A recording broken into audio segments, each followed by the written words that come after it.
Ladies and gentlemen, good day and welcome to the Natco Pharma Limited's Q1FY24 earnings conference call hosted by Nuvama Wealth Management. As a reminder, all participant lines will be in the listen-only mode, and there will be an opportunity for you to ask questions after the presentation concludes. Should you need assistance during the conference call, please signal an operator by pressing star then zero on your touchtone phone. Please note that this conference is being recorded. I would now like to hand the conference over to Mr. Kunal Randeria from Nuvama Wealth Management. Thank you, and over to you, sir. Thank you, Carol, and good morning, everyone. On behalf of Nuvama Group, I welcome you all for Natco Pharma's Q1 FY24 earnings call. With us, we have Natco Pharma's senior management team, represented by Mr. Rajeev Nannapaneni, Director and Chief Executive Officer, and Mr. Rajesh Chebiyam, Executive Vice President, Crop Health Sciences. Over to you, Rajesh, for opening remarks. Good. Thank you, Kunal.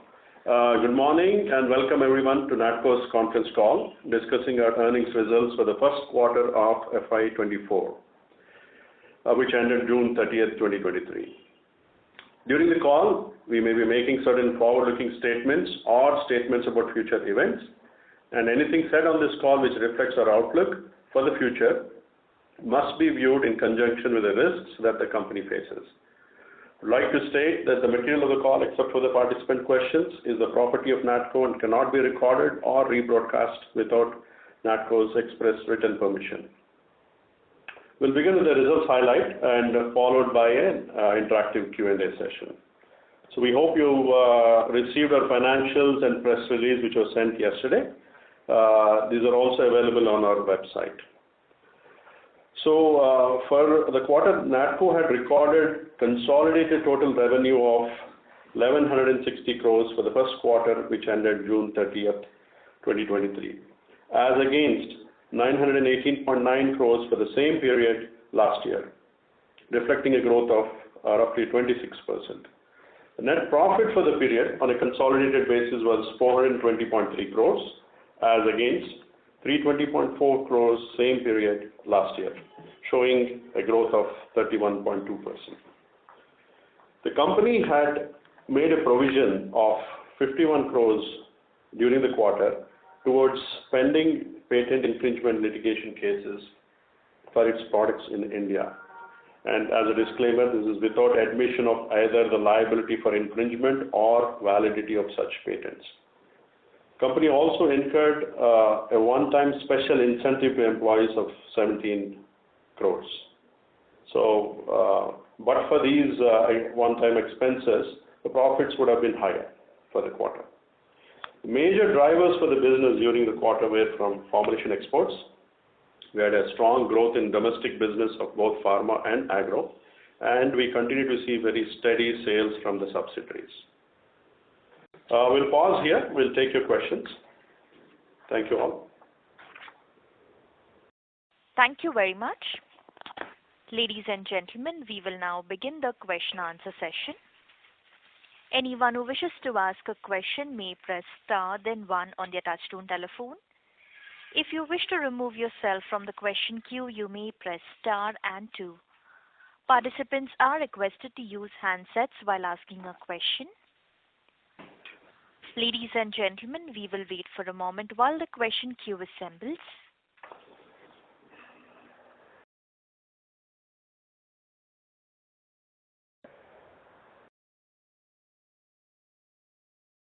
The first question is from the line of Kaushik Mohan from Ashika Stock Broking. Please go ahead. Hi, sir. Congratulations for the good set of numbers. So my question is basically on the margin front. Are we able to sustain these margins, or is this a cyclical in nature because of the resident or product that we have it currently? I think we'll have a good quarter, I think, coming Q2 as well. I think we should probably have a similar quarter. I think by Q3, I think it'll slow down a bit. Again, things will pick up in Q4. Okay. So how about the margin? Will it be in the same control? Like our operating margins are currently around 45.6% plus. So how about these margins? I think so. I think, as I said, no, the Q1 and Q2 will, I think Q2 also will, I mean, I can't exactly, estimate exact numbers until the quarter ends, but I think our sense is that we'll have a similar quarter like Q1, and Q3 till, I think will be done, will taper off, and I think Q4 things will pick up. Got it. Thanks for that, sir. I'll get back in the queue. Thank you. Next question, please. Thank you. The next question is from the line of Yash Tanna from iThought PMS. Good morning, and congratulations on a good set of numbers, team. So my first question is, what contributed to the good recovery in the domestic business for the quarter, and is this a new base for us? I think oncology is doing very well, and I think that's the good news. And we had one-time order, so that also has brought about a good jump on the sales. But it's partially driven by growth and partially driven by a one-time order. How big was this one-time order, sir? Top of my head, I can't recollect. I think there's a split between the both. I can't recollect the number. All right. On agro side, it seems a little bit tepid. So what is the reason for that, and what do we expect for the full year going forward? Well, I think the season just started. I would say we have gone from 1 crore to 45 crores. I think I don't think that's tepid. It's a fairly good run. We practically had no sale in that division, so I think it's the first time the first June quarter we had that type of sale. So I would characterize it as a good start, and even Q2, my expectation is that we should do better than what we did in Q1, and I think we're on target to do that 150 to 200 crores revenue in the agro division. 150 to 200 crores. Yeah, for the annual year. Yeah, but I think both the CTPR and CTPR combinations are doing extremely well, and we're very happy with the feedback that we're getting. And so we're running ads in Andhra Pradesh and Telangana as of now, and also we intend to run Marathi ads for the state of Maharashtra in the next 1 month for our agro products. So I think we're doing well, and we're very excited how things are going. Right. And sir, just one more question, if I may. This is a little bit broad question. So what do we think is our next big bet post Revlimid in the pipeline, right? So if you see Revlimid is playing out for us, and currently we are doing about 300 crores of base profit plus Revlimid profit. So post 2026, how do we sort of compensate for Revlimid profit? That's my question. I mean, we are obviously thinking beyond Revlimid. I think we have quite a few products. I think it's there in the investor presentation. Now that you brought this up, I'll play out the big ones. Number one, I think semaglutide, we have a good filing on one particular strength. We believe we are sole FTF. We have a partnership with Mylan on that. Then we have a filing called olaparib, which we have a joint venture with Alembic, where we are sole FTF. It's an oncology breast cancer product, and other indications as well. So that's a very good product. Then we have the new one that we filed recently called dafitinib. It's not so big right now. It's about 40 million, 38 to 40 million if I recall properly. But if the product grows into, let's say, 100, 150 million or 200 million over the next few years, there's a huge opportunity. There we are sole FTF. Hopefully we are sole FTF and what do you call? And 100% of the profit is with us because this is done through our own sub, and where we are fronting the litigation. And then we have, these are the really big ones, and then we have Imbruvica, but of course we have lost the appeal, so we need to see where we can go from there. And then we have mid-level smaller ones. We have Kyprolis and Tracleer, where we have one strength Kyprolis and Tracleer. It's a smaller product, but they're like 30, 40 million, 100 million type of products. So there we have, first to five. So we have enough pipeline, my friend. I think I named quite a few ideas. But I think if you pull up another 5, 6 ideas, I think you'll see some consistency going into the next decade. I think that's what we are spending our money on, and I think that's what we're focusing on. Right, sir. Thank you and best of luck. Thank you. Thank you. Before we take the next question, I'd like to remind all participants, if you wish to ask a question, please press star then one on your touchtone telephone. The next question is from the line of N.K. Arora, an individual investor. Please go ahead. Good morning, sir. Yeah, Mr. Arora. Sir, first thing I want to know, till 30th of June, what percentage of Revlimid has been sold? I think for competitive reasons, I'm not answering that question, but I think we'll have one more good quarter, like similar to this quarter, and I think then it'll taper off. I think that's the best way I can answer that question. Okay, sir. And secondly, sir, now that we are already 4.5 months into the year, can we have a ballpark figure or range of the annual profits this year will have? Good question. It all depends on multiple factors. I think I'll go past 1,000 crores comfortably. I think that's the feeling I get. How much more will go to 1,100 or 1,200 or it all depends on how the year ends. But I think conservatively, I want to say we'll go past 1,000. But how much more than 1,000? I think it all depends on how the market plays out. So that's a little difficult to guess. But I think in that range, I think is what I feel. I think 1,000 to 1,200 range is what my expectation is, depending on how things go. Now I'm talking about profit after tax. Yeah. Thank you so much. Thank you. Next question, please. Thank you. Before we take the next question, I'd like to remind participants, if you wish to ask a question, please press star then one on your touchtone telephone. Next question is from the line of Hussain Baruchawala from Carnelian Asset Management. Please go ahead. Sir, I just wanted to understand on the agrochemical front, so how do you think that the agrochemical will shape up? So CPPR is one of the products which we have been able to capitalize on. But how are you planning to grow these piece? Because you said you have identified 5-6 products in this piece. So how big those can be and how big the agrochemical piece can be in the overall scheme of things can be in the times to come? Yes. That was my first question. Yeah, sure. Let me answer that question. So I think we have started off well. I am very happy how we started off. I think we're expecting about 150-200 crores this year. And I think we have pipeline for next year as well. And we also see organic growth in CTPR in India. And also we are doing registrations in outside India as well. So we have filed this in Brazil. We're filing it in US. So we're doing other markets as well. So we're filing our agro portfolio outside India. So the export business might take 2 to 3 years from now. But overall, I think my expectations is business should go to around 400 to 500 crores in the next 3 to 4 years. And that's our expectation. And it'll be a good, solid business and contributing solidly for our both bottom line and top line. So, sir, just to add a follow-up question, so what will be the EBITDA margins that you expect from this side of the piece to be? Will be EBITDA accretive, and what will be the EBITDA range from this agrochemical space? I think it'll be close to our base business. I think it should do well, and I think it will sort of similar to our pharma business as well. So we're doing branded, we're going directly to customer.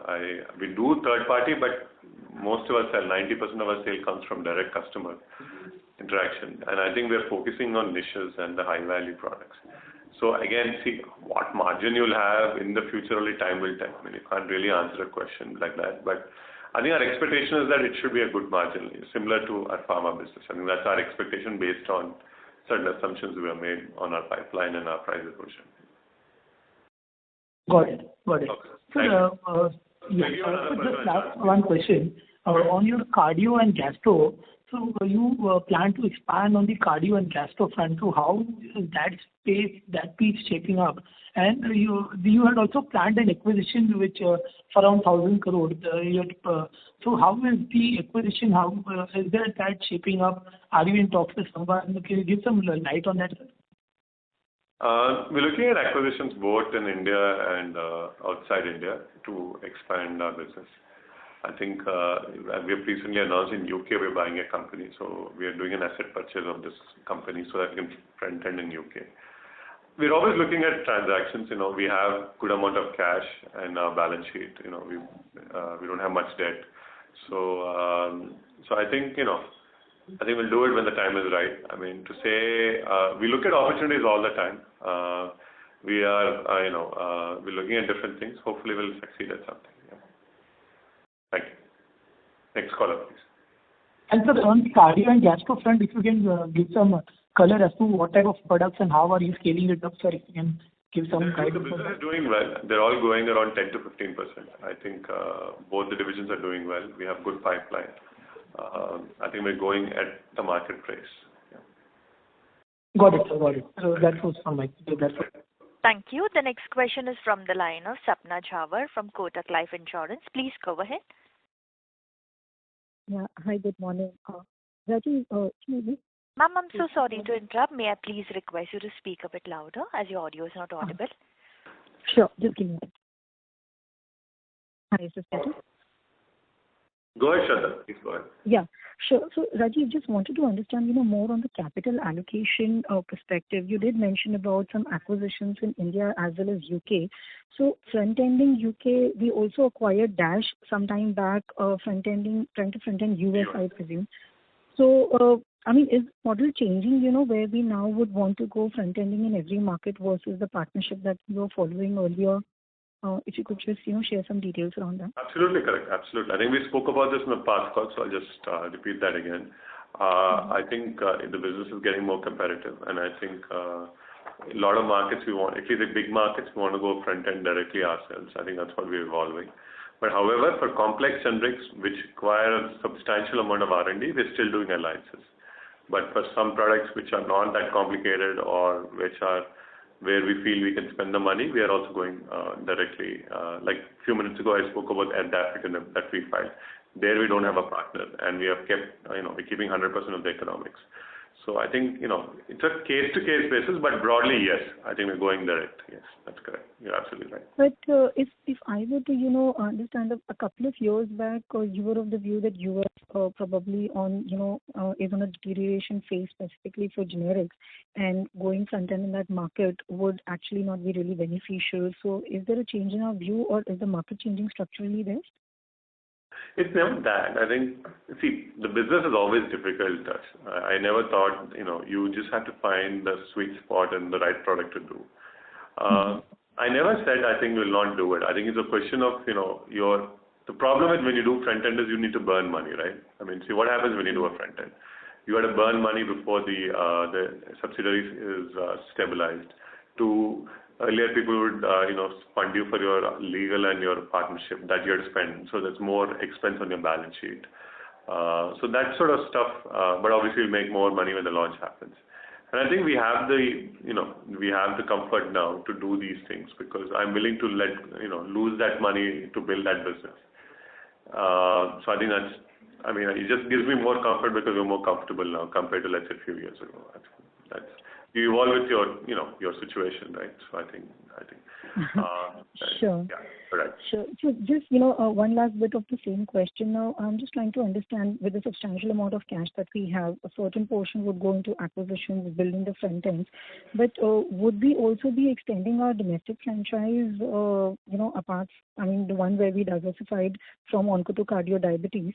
Do we intend to acquire anything here and expand this franchise? Will it completely go into agro, or will it be an export-oriented focus in terms of capital allocation? Good question. I think what we have done is we did a buyback. So we spent, I think, 210 crores plus the tax. I think it's about 250 crores on buyback. We are giving now 125 crore dividend. So I think this is what we have done in the near term. In spite of the buyback and the dividend that we gave, we're still sitting on about little less than 1,400 crores of cash and cash equivalents and shares. So I think this is as of July 31st is the cutoff if you take that as as of July 31st. So we'll see. We always look at all opportunities. We've been giving money back at the same time, trying to prudently spend money on acquisitions where we have gaps. and spending money on R&D, just expensive money on R&D. So using that, the cash flow to, spend on more complex generics and more products. So I think that's what we're doing. To talk to your question, will we do a big acquisition? We're looking, honestly, I'm looking. I don't want to do anything in a hurry. I think, we have, do the right one. I think I'm being conservative. Yeah, I might be conservative, but what's the hurry, right? I mean, you do it when you think the valuation is right. And I think what we're doing now in terms of building value, I think is, good enough. And I think acquisition also is important, but, we'll do it that's a larger capital allocation. So I think I want to do it when I'm comfortable. Sure. Conservative is good. Thank you so much, Rajeev. Thanks. Next caller, please.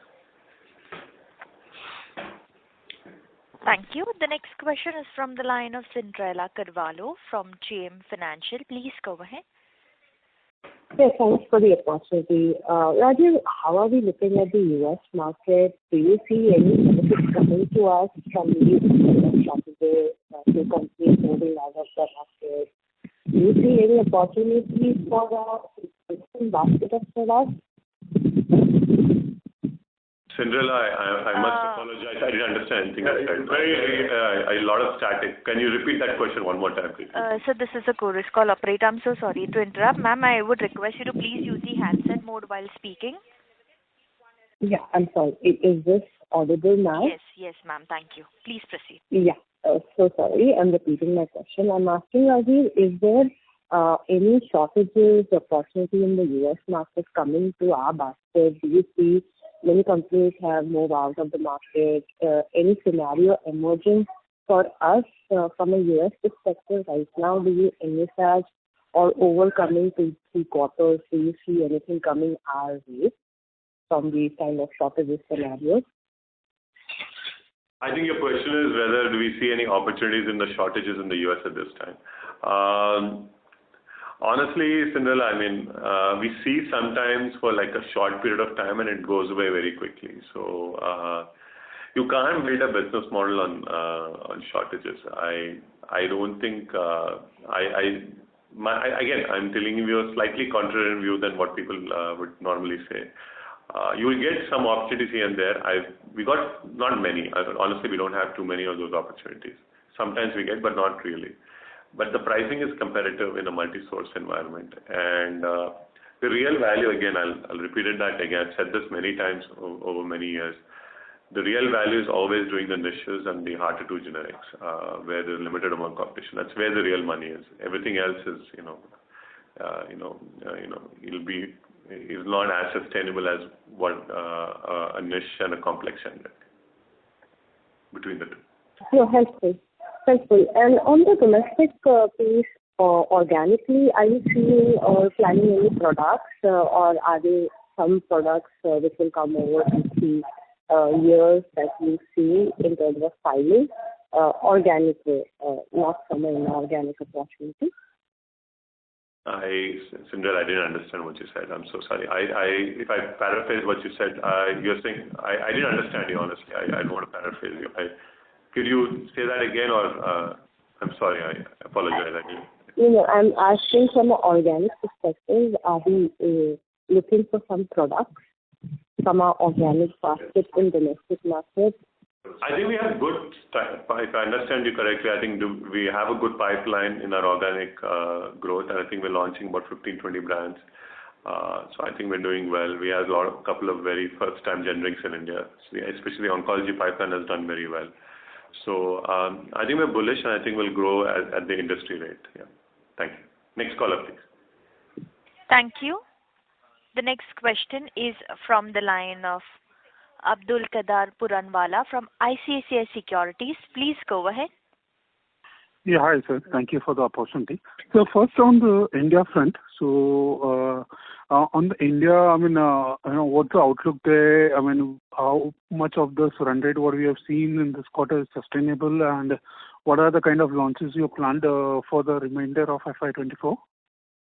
I think that some of the growth is captured by a one-time and there's a general growth. I think I always said that the growth is around 10 to 15%. I think that's the guidance I would like to give over the base business last year.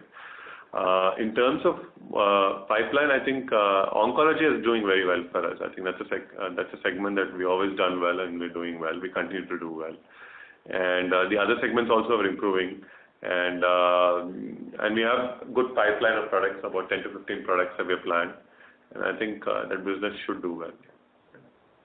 Sure, sir. And so secondly, on your profit guidance, what you gave, almost 1,000 to 1,200 crores for this fiscal.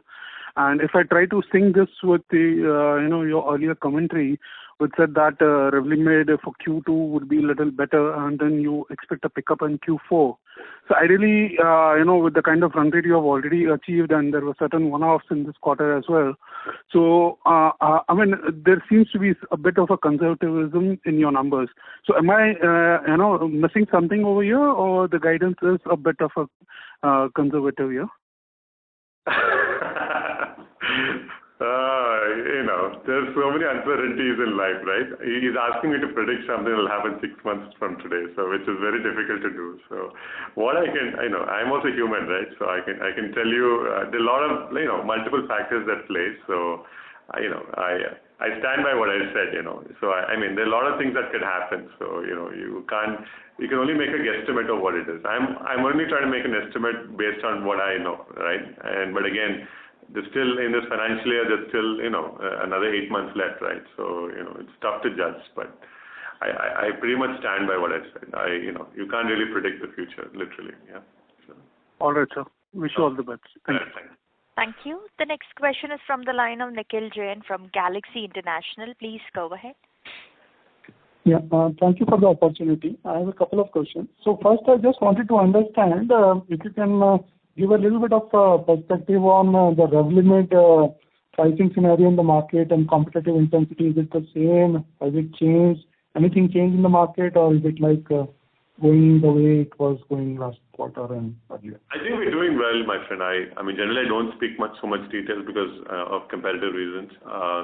But I think the product is doing well. I think overall our business is doing well. We're happy where we are, and I think all our domestic has done well. First time our agro has been profitable. So I think we were losing money earlier, so I think now we're making money. So that's been a reasonably good swing. And our subs, I think we're investing in our subs, and the subs have also been stable earnings this quarter. So I think overall, I think the sector is doing well, and I think all our businesses are doing well. I think our US front end is the only business that we're losing money at this time. So I think hopefully we'll be able to fix that in the next few quarters. Thank you. Okay. Yeah. Second one was on Lonsurf. So have you already launched the product, and how do you see that distributing? Yeah. It's an FTF, but it's a shared FTF. So it's there in our investor presentation. I think litigation is still ongoing. Top of my head, I don't know where we stand on the litigation. I think there's two separate litigation. One litigation got done. There's another litigation for which a trial date has not been set. No, there is no clarity on the launch at this time. It's too premature. So the approval that we received, so that is irrespective, right? So the litigation is what will drive the launch. Litigation is different, approval is different. What we did is we got the approval. The litigation is still not resolved. Right. Okay. Fair enough.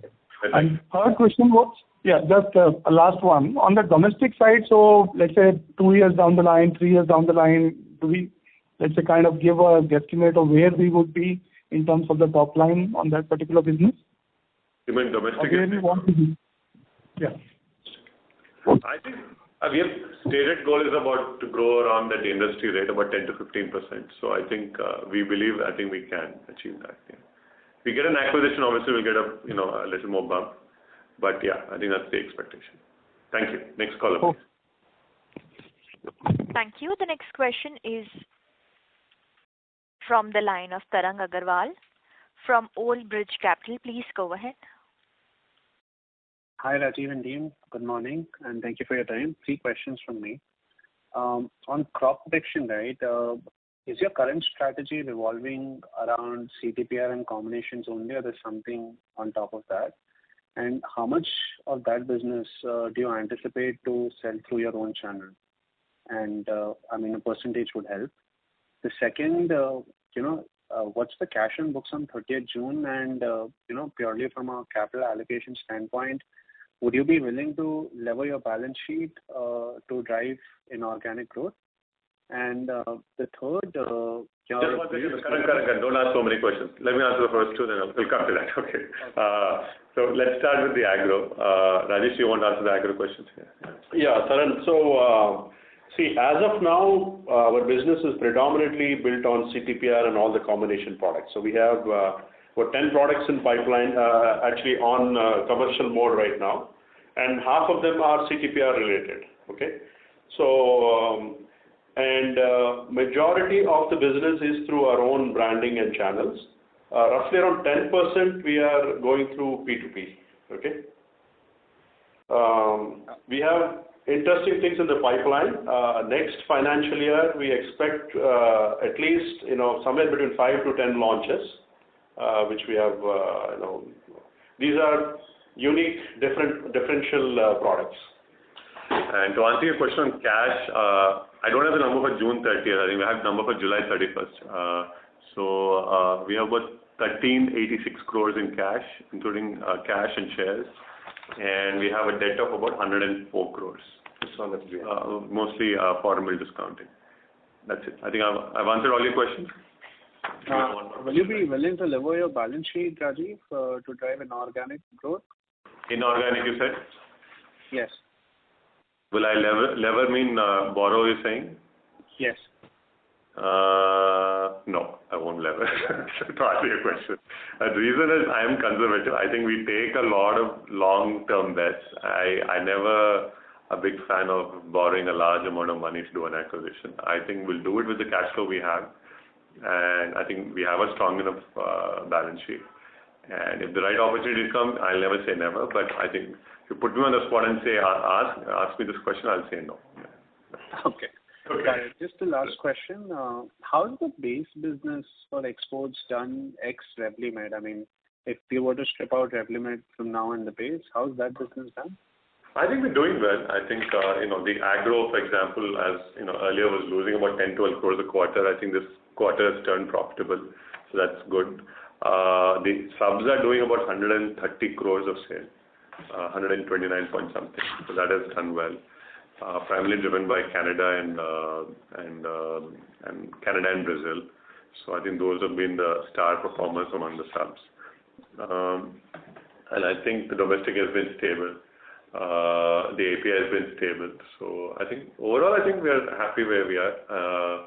But I think we are trying to build a pipeline which will, with the money that we have, using the cash that we have, strengthening our filings in all these markets and expanding our geographical, spread. We are thinking about 8-10 markets we have to be in front end. I think right now we are front end in India, US, Canada and Brazil. So I want to add another 4 to 5 countries. So I think Colombia, we're setting it up. UK, we're setting it up now. Indonesia, we already spoken. And maybe another 1 or 2 countries we'll probably do. So that will cover the 10 major countries in the world. If you are present, I think you'll cover most of your pharmaceutical business. I think that's the strategy. Super. Thanks, Rajiv, and glad to see all your bets paying off. Thank you. Thanks. Thank you. Next caller, please. Thank you. The next question is from the line of Bharat Celly from Equirus Securities. Please go ahead. Yeah, hi. Thanks for the opportunity. Rajiv, last quarter you were mentioning that we have done almost like 25% of the volumes which were we assigned for the Revlimid. So how it has been for this quarter? Have we done almost like 50-60% overall? I didn't want to answer that question, but it's for competitive reasons. I think I've answered that question indirectly. I think we are expecting a good quarter. We had a good quarter, and I think we'll expect to have a equally good quarter in Q2, and then we'll taper off in Q3. I think that's a reasonable answer at this time. Sure. And just wanted to get some sense on how do you see the pricing environment? Let's say probably next year could also be good, but entering the third year, FY25, do you see the price erosions to be material in this product, considering the competition landscape will be going up? I don't know, Bharat. Honestly, I have no idea. I think it's the same question I think indirectly the other person asked me, what are your earnings going to be? It's tough to judge. I think you take it by the quarter and see how things go. I think generics is the way it is. I mean, it's a very competitive business. There's always pricing pressure. I don't think I can answer that question. Yes. Okay. Right. And the last one from my end. So actually you have even mentioned right now. So what we have been hearing. Sorry, say that again, Bharat. Mr. Bharat Sali, we are unable to hear you. Yeah. Am I audible now? Yeah. Please go ahead. Yeah. So actually, we have been hearing from some of the peers as well that the overall pricing environment in the US is actually changing, and we are seeing some of the price cooling off. So how do you see the overall US market behaving like? Have you seen any green shoots there, and are you seeing some structural changes right there? I have a different view. I think it's a very competitive business. I think structurally what has happened is the distributors have a lot of hold on the companies, and in a multi-source environment, even if there are shortages once in a while, you won't get that sort of advantage. You might get business, but you don't get great pricing. Honestly, you don't. And you can't build a business model on a multi-source generic. You can't. I think you need to have a mix of doing complex generics and niches and paraphors and mix it up with a multi-source generic. You need to have both, of course, because you need a basic basket. But at the end of the day, basket also doesn't matter after a point, because at the end of the day, they only care about the price. So I think that's how Western markets are. I think, again, I said this at the beginning of the call. I think if you believe $100 is the amount of profit pool that's there in the next 10 years, I think $60 or $70 will come from the niches and the complex generics, and 30 to 35 will come from the more multi-source generic. And you need to be present in both, and at the same time, you need to know where you're putting your money. But have you seen any of the distributors getting a bit on the back foot to give better pricing, considering they are trying to ensure on the supply side? Personally, I'm not that, it is not, I will not characterize that, that there's a dramatic change in the behavior. Maybe sometimes you'll see in one product here and there, but that's not enough to say that there's a change. Not enough to say a change. No. I will not say that. I don't believe that, because it's structurally difficult. See, we need to understand the business, my friend. I think you see, who are we competing with? We're competing with fellow Indian companies, right? And you look at the balance sheets of other Indian companies, all of them have healthy balance sheets. We're not like the Western generic companies, who leave out with the exception of Sando. All of them are, heavily leveraged, and either not interested in generics or, are doing little work in generics. Or just because they have a legacy business, they have this basket and they sell.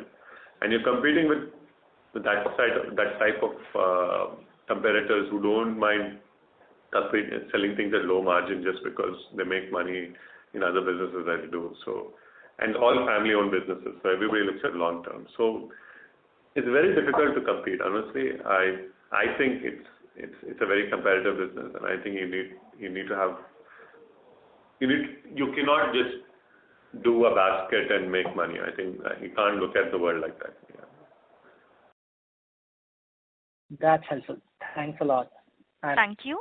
Before we take the next question, I'd like to remind all participants to please limit your question to 2 per participants only. You may rejoin the question queue if you have a follow-up. The next question is from the line of Prashant Nair from Ambit Capital. Please go ahead. Good morning. So a couple of questions. Firstly, on semaglutide, could you give a sense of what the market size is for the 8 milligram version? I think its strength is doing well. I don't have the number, my friend. Honestly, top of my head I have the number. I'll come better prepared next time. I don't have the number. I have to look up the IMS and come back. Yeah. At this time, I don't have it. Okay. Yeah, sure. No problem. And second, I missed your reply earlier on the M&A question. So if you could just, give a sense of what are your key priority areas to plug from an M&A perspective, if you have to rank them, say the top 3 areas which you would like to plug? I mean, there are what are the gaps in our business, right? I mean, let's answer that question. So the gaps are probably, I mean, we're not present in the ROW markets, the key ROW markets. So I think we have a front end or a large front end in any of the key ROW markets. That would be one gap. Domestic market obviously is a big gap that we have because we're not present in all the therapies. So, and operating in multiple countries, I said about 8 to 10 countries we need to operate so that you get scale in this business. And whatever you spend on R&D, you get a better bang for your buck. I think these are probably the 3 areas that you want to focus on. Setting up more subs in key markets, filling a gap in a market where you're not present, at an international level, and 3, maybe a gap in the domestic. I think these are 3 areas you want to focus on. Okay. Yeah, and just one follow-up question on the India part. So when you're looking at assets in India, are you primarily looking at brands, or are you looking at, say, brands along with manufacturing and sales force? So how do you think about that? Brands is what we're looking for. I think in segments that we're not present. All right. Yeah, thank you. Manufacturing, because we have reasonable amount of manufacturing in our setup. I'm not saying we have every possible therapeutic area, but I think we have a reasonable amount of footprint in manufacturing. I mean, obviously there are gaps in our manufacturing too, in terms of certain like for example, we're not there in antibiotics. I'm just giving an example, or we're not there in PNMs, for example. But having said that, I think, domestic itself is not a manufacturing play, it's more of a brand play. The manufacturing, even if you don't have, you can always get a CMO to do it for you. So the ecosystem for the domestic manufacturing is quite good. So and that's not the challenge. I think the bigger challenge is possibly the branding business is where the real value is. Sure. Thanks, Rajiv. Thanks. Thank you. Thank you. The next question is from the line of Harsh Bhatia from Bandhan AMC. Please go ahead. Yeah. Hi, Rajiv. Good morning. Just 2 questions from my side, purely on the domestic side. One, at the macro level, if you're talking about 10 to 15% organic growth, how should we look at the split between price, volume, and new launches? So that's the simple first question. On the second aspect, purely from the domestic oncology business, if you could give us some incremental flavor for the last 5-6 quarters, because there is certain aspect of the market itself shrinking, there is certain aspect of us losing out on some market share in certain products. So how are you thinking about these 2 things, right? Because going forward, again, the growth element has to be driven by the market as also growing, and we also taking back incremental market share. So maybe a little bit of your thoughts on this. I don't know if I can answer your question at the level of detail you're asking me, but I think I'll tell you what I'm thinking about at a high level. I mean, if you want to get growth, I think you need to have good launches. So launches will obviously contribute to 50% of your growth. So you need to have good launches. That's probably 50% of puzzle. 2, gaining share on molecules. Sometimes you do, sometimes you don't. It depends on the molecule and the intensity of the competition. But overall, if you see, I mean, our portfolio is not the type that you can take price increases on. I mean, it's not like a steady state diabetes cardio type of portfolio. Like we don't raise MRPs so much. For most of our portfolio, we never raise MRPs because it's a very price sensitive portfolio. So I think that's how you look at it. But I think what really matters is, another challenge, and you see this in the data that you hear, is that the volume increase is low in the market. It's a lot of the older products. A lot of it is coming from price increases. So if you want growth, I think the formula for that is you did have very good new launches, and your core business has to be growing. And some businesses will not grow, but overall, I think mixing it up with some core business like your cardio, diabetes, where there's better uptake because you're an upstart, and then maybe some new launches which will drive growth. I think, and that's how we'll look at it. Given that the price increases are not there in this area of the business, the oncology part of it, it would be fair to say that the prices are not revised downwards as well, like in a general scenario, except excluding the COVID period. Could you rephrase that question? I didn't understand what you said. Could you say that one more time, please? No mind. Yeah, sure. to clarify what you were saying is that we don't take any price increase on the portfolio. Would it be fair to also say that the downward price revision would also be completely absent? Like there is no price reduction that usually takes place in the oncology domestic portfolio. Price erosion means what happens is there tend to be very high discounts. So there's always pricing pressure. Depends on the product. So to answer your question, yes, there's always pricing pressure. The price increase portfolio that generally happens in the more retail-driven products, which are sold at the your neighborhood pharmacy. It doesn't happen with the hospital type of products because you're competing with other companies which are also bidding in tenders. So it's not a strict comparison. You can't compare. It's apples and oranges. It's not a literal comparison. It's a completely different business. Does that make sense? Does that answer your question? Sure. Okay. Sure. Thank you, Raju. Thank you. All right. Thanks. Thank you. The next question is from the line of Keshav Mishra, an individual investor. Please go ahead.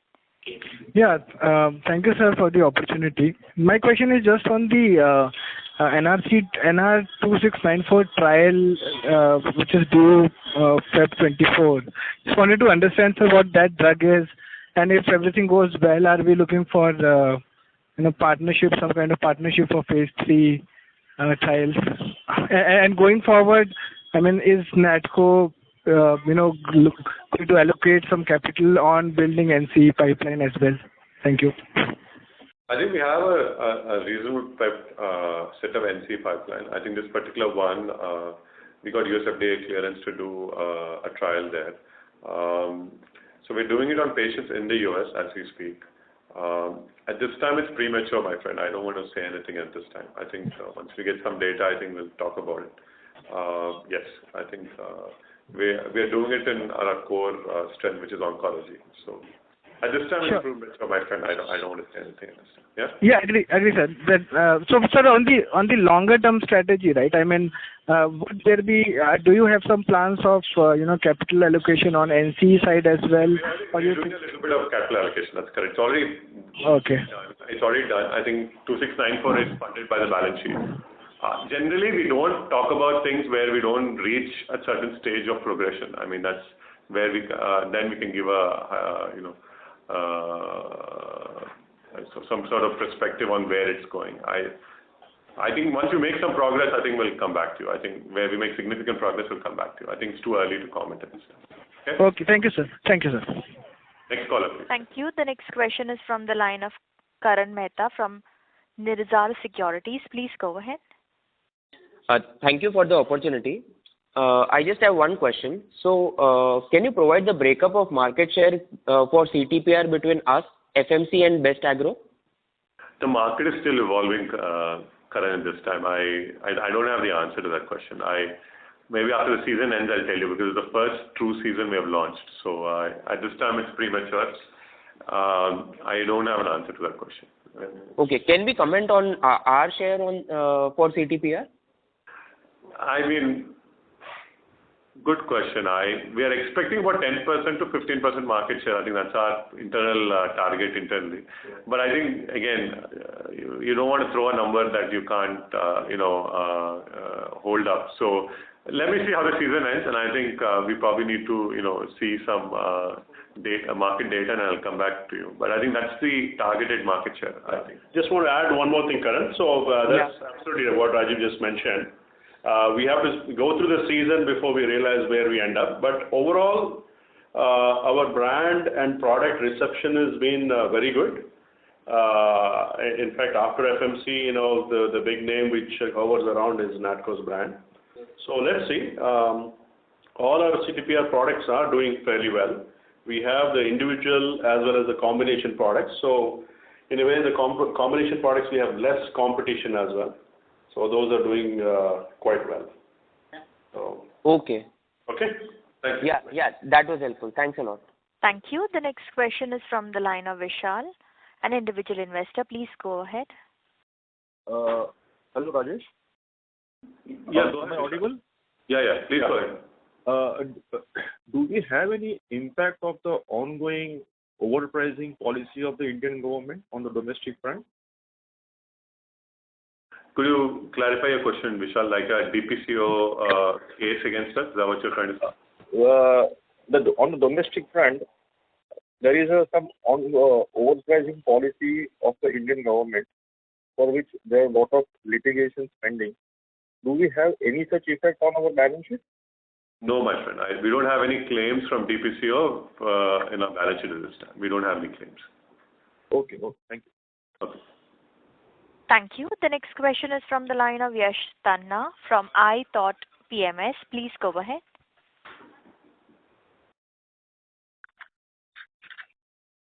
Yes, please go ahead. Hello, am I audible? Yeah, please go ahead. Yeah. My question is related to our press release on 26th July. We filed the ANDA for the brand Palversa. And this product, I believe J&J in their recent conference call, they mentioned that this product could be more than $1 billion opportunity for them based on some new indication that they have received. So how are we thinking about this product, and where are we in terms of approval or launch timelines or something like that?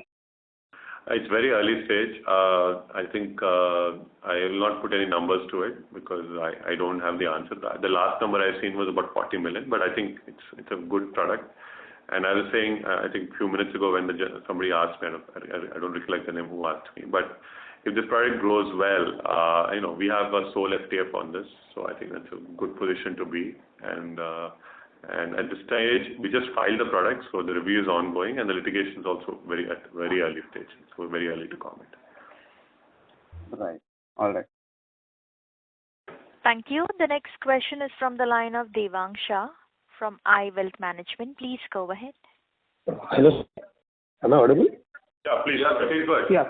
Yeah. So just one clarification. When you say that the quarter 2 and quarter 1 would be two similar quarters, do you mean that in the thing of the same EBITDA margins and sales as well? I think that's our expectation. Let me see how the quarter ends, but I think our expectation is that we should have a good Q2 as well. Okay. And so just wanted to know regarding your capacity utilization. Say that one more time, my friend. Repeat, please. So just wanted to know regarding your capacity utilization. Capacity utilization in the company, you're saying, as in all? Yeah, correct. Yes, sir. Typically, we run around like 60%, typically 60-65, because our portfolio is very niche. So I think I don't do too many commodity products, so it's around that region. Sure, sir. Yes, sir. That's all. Thank you. Thank you. The next question is from the line of Rushik Oza from 9 Rays Research. Please go ahead. Thanks, sir. Just wanted to know if we provided 51 crores for any potential litigations, so does it meet any of your required, amount, or will there be any further provisions made on similar to this in the next few quarters, one? And two is, in the last 2 quarters, we had little one-offs. This quarter also, we had some 17 crores incentive. Is there any one-offs likely to come in the next 1 or 2 quarters? 17 crore incentive is obviously linked with the success of the company. So, I mean, obviously you have to reward your employees. So, we just stated, what we have done. Regarding the patent litigation, I think this is something that's been there for a long time. I think, you know that you launch at risk and be a very aggressive litigator. And I think a lot of times you have won our cases. Some cases are still unresolved. I think what we did is we looked at the whole portfolio that we launched at risk, and we made an assessment that if we were to settle or we were to lose a case or something were to happen, what could be the financial risk? And all these issues are very difficult to judge because each case has its own merits and it's over multiple products. So I think after much analysis, I think we sat with our auditor. I think we came up with a number that 51 crores should cover, I think, most of the liability. I mean, will it cover or will we exceeding the liability? Will we exceed that number? Probably not. I think it probably addresses most of the liability. I think that's our sense. Again, see, we're making an estimation about something that we don't know anything about, right? You're asking me to make an estimation about 8 or 10 lawsuits that we have, where we are running at risk. So it's very difficult to judge. So I think I think we use a fairly reasonable mathematical model. So I think, to answer your question, I think it covers most of the risk, I think, if that's your concern. Thank you, sir. Okay. Thank you very much. Ladies and gentlemen, that was the last question for today. I would now like to hand the conference back to the management for their closing comments. Thank you, and over to you all.